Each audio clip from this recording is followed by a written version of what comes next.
Welcome to Storytime. Today we're going to read You Are Special by Max Lucado. The Wemmicks were small wooden people. All of the wooden people were carved by a woodworker named Eli. His workshop sat on a hill overlooking their village. Each Wemmick was different. Some had big noses. Others had large eyes. Some were tall and others were short. Some wore hats, others wore coats. But all were made by the same carver and all lived in the same village. And all day, every day, the Wemmicks did the same thing. They gave each other stickers. Each Wemmick had a box of golden star stickers and a box of gray dot stickers.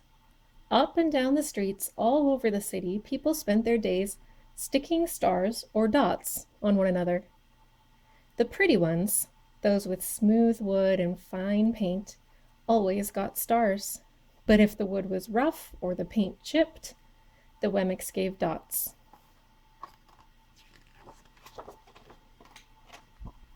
The talented ones got stars too. Some could lift big sticks high above their heads or jump over tall boxes. Still others knew big words or could sing pretty songs. Everyone gave them stars. Some Wemmicks had stars all over them. Every time they got a star, it made them feel so good, it made them want to do something else and get another star. Others, though, could do little. They got dots.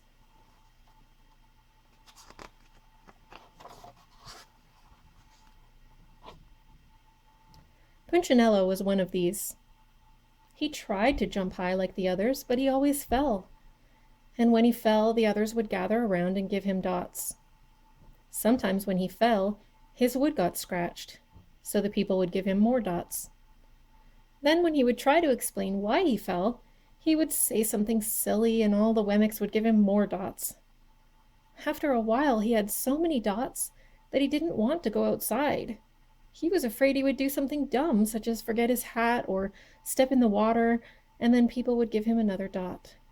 In fact, he had so many gray dots that some people would come up and give him one for no reason at all.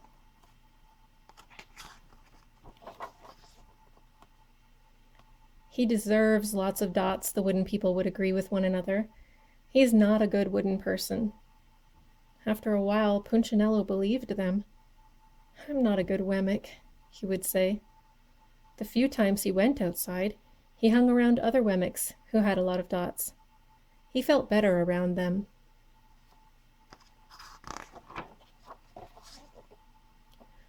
One day, he met a Wemmick who was unlike any he'd ever met. She had no dots or stars. She was just wooden. Her name was Lucia. It wasn't that people didn't try to give her stickers, it's just that the stickers didn't stick. Some of the Wemmicks admired Lucia for having no dots, so they would run up and give her a star, but it would fall off.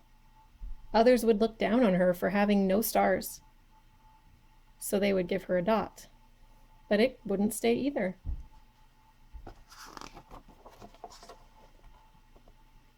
That's the way I want to be, thought Punchinello. I don't want anyone's marks. So he asked the stickerless Wemmick how she did it. It's easy, Lucia replied. Every day I go see Eli. Eli? Yes, Eli, the woodcarver. I sit in the workshop with him. Why? Why don't you find out for yourself? Go up the hill. He's there.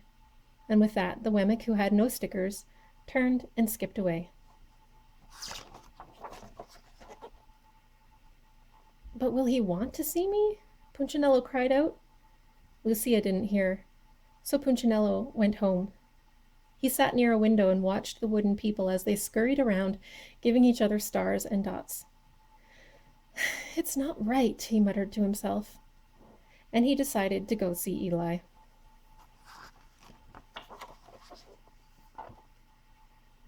He walked up the narrow path to the top of the hill and stepped into the big shop. His wooden eyes widened at the size of everything. The stool was as tall as he was. He had to stretch on his tiptoes to see the top of the workbench. A hammer was as long as his arm. Punchinello swallowed hard. I'm not staying here. And he turned to leave. Then he heard his name. Punchinello? The voice was deep and strong. Punchinello stopped. Punchinello, how good to see you! Come and let me have a look at you. Punchinello turned slowly and looked at the large, bearded craftsman. You know my name? The little Wemmick asked. Of course I do. I made you.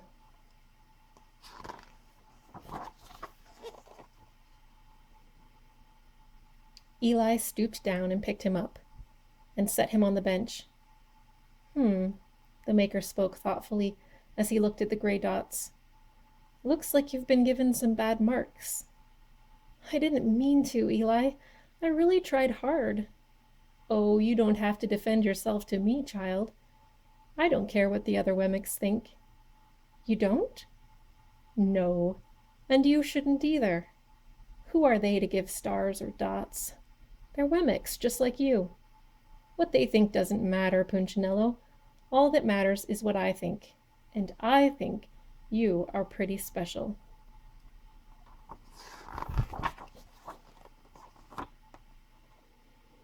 Punchinello laughed. Me special? Why, I can't walk fast, I can't jump, my paint is peeling. Why do I matter to you? Eli looked at Punchinello, put his hands on those small wooden shoulders, and spoke very slowly.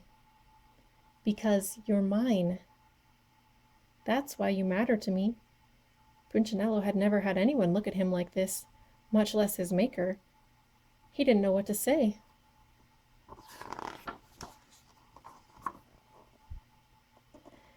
Every day I've been hoping you'd come, Eli explained. I came because I met someone who had no marks, said Punchinello. I know. She told me about you. Why don't the stickers stay on her? The maker spoke softly. Because she has decided that what I think is more important than what they think. The stickers only stick if you let them. What? The stickers only stick if they matter to you. The more you trust my love, the less you care about their stickers.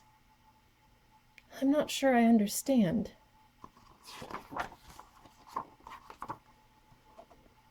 Eli smiled. You will, but it will take time. You've got a lot of marks. For now, just come to see me every day and let me remind you how much I care. Eli lifted Punchinello off the bench and set him on the ground. Remember, Eli said, as the Wemmick walked out the door, you are special because I made you, and I don't make mistakes. Punchinello didn't stop, but in his heart he thought, I think he really means it. And when he did, a dot fell to the ground.